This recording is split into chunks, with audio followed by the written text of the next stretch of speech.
Welcome to the film room inside the Davis Center. Coach Willard brought a lot of things when he arrived on the main line from Maryland, and one of those things comes in a pretty big package. 7-footer Braden Pierce. Jeffrey gets it to Pierce, who flushes it home, a great dish and an impressive finish. We are back here with redshirt freshman center Braden Pierce. Braden, appreciate you making time after practice. Come sit down, learn a little bit more about Braden Pierce today, man. Yes, sir. Yes, sir. So we are now through kind of the first little stretch of conference play, right? We're in it through Big East play. What has been your biggest or first impression of this team now that we're through a little bit of Big East play now? I think the big thing about this team is we really get along really well. Like off the court, like I think we're really close off the court. I think that really helps us, and we can shoot the ball. Doesn't help, or it doesn't hurt when you can perform well on the court too. Yeah. Talk about that camaraderie that you guys have formed off the court, because with a new team, that's not easy to do so quickly. Why do you think guys were able to do that so well? Yeah, I'm not sure. I think the way this coaching staff is, like relationships off the court is really important. So with 13 guys, like in the summer, we made it a priority to kind of get together off the court and really have a strong team bond.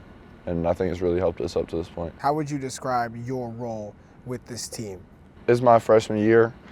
I'm trying to help the team win in any way I can, whether it's coming in for 5 minutes, coming in for 10, 15 minutes, whatever it is, just come in and help the team win. So what do you think your best asset is when you get those opportunities? I'd say my defense. You know, I think I block a good amount of shots for the amount of time I play. On the baseline, shot way off, rebound brought down by Pierce. Good job by Braden Pierce defensively and then to clear the glass. On the bench, I try to bring a lot of energy, positive energy to the team, you know.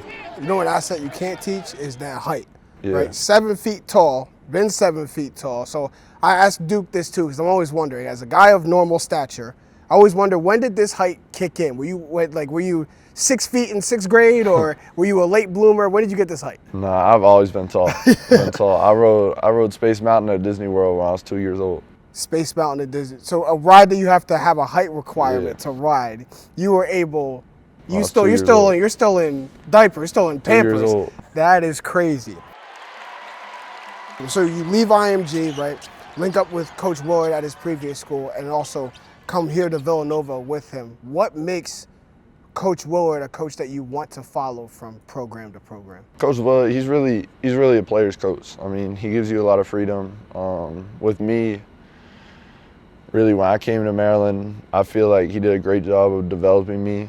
I've gotten a lot stronger. I've gotten a lot more athletic, more skilled on the court. I just feel like I owe a lot to Coach Willard for that. Yeah, you've mentioned how much you've learned from him, even more of what the skills you've acquired, what you've learned from him. Can you share maybe some of the best things you've learned from Coach Willard in these 2 years? My freshman year was tough. He yelled at me a lot, but I feel like it really helped me a lot and just helped me mature and get stronger mentally. I think that's the biggest thing. Right. That's tough love. You need that. Yeah. And how rare is it to find a coach that can give you tough love, but also give you so much support and make sure that you're growing through all this tough love? No, I think it's really hard. Yeah, like my freshman year, it didn't necessarily feel like tough love, but now I see the vision that he saw in me. I think now I realize that's what it was. So growing up, you played baseball. You were a pitcher. Yes. Right. So talk about your baseball journey and how old were you when you started baseball, and kind of what led up to the decision to go to basketball? I was playing baseball as young as I can remember. Yeah. 6U, travel ball. I remember going to Mississippi, play like the biggest 6U tournament there was, and all the way up until I was 15 years old, I was playing at the highest level you could play at. So yeah, baseball was a big part of my life. Yeah. Did you have big dreams for baseball growing up? I did. Yeah. I think early in high school, it's hard to really know what you want in life. So if you know you want to be an athlete, I think it's important to play more than one sport, just in case something does happen and you do have to switch sports. I think it's good to have that fallback option, or even if you, like me, like I thought I was going to play baseball, and then like basketball ended up taking over. So take it straight from Braden Pierce. You think you can go D1 in one sport, you could end up going D1 in another sport. It could be okay. Because you had those two sports in your background, to end this, we're going to do a little game, right? Which thing is harder, baseball or basketball? I have some scenarios in each sport. I want you to tell me which one is a little bit tougher in each sport, right? All right, ready? So we have hit a baseball or hit a step back three with a hand in your face. Which one is tougher? Hit a baseball. Yeah?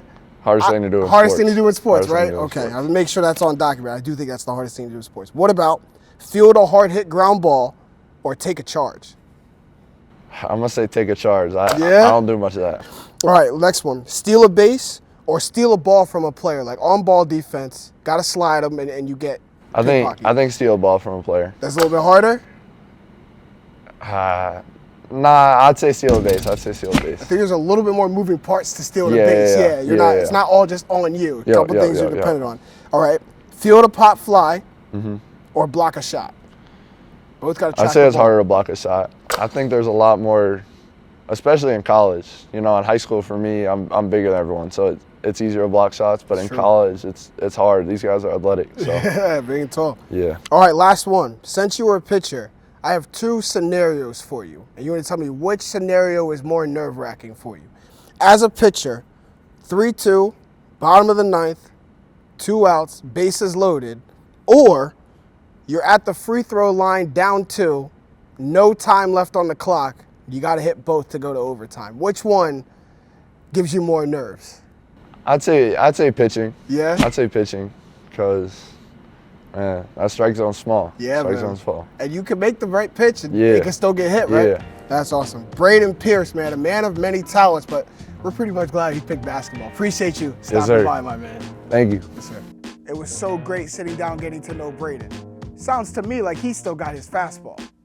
When we come back on Inside Villanova Basketball presented by Toyota, I'll introduce you to two people who work tirelessly behind the scenes in a very important role.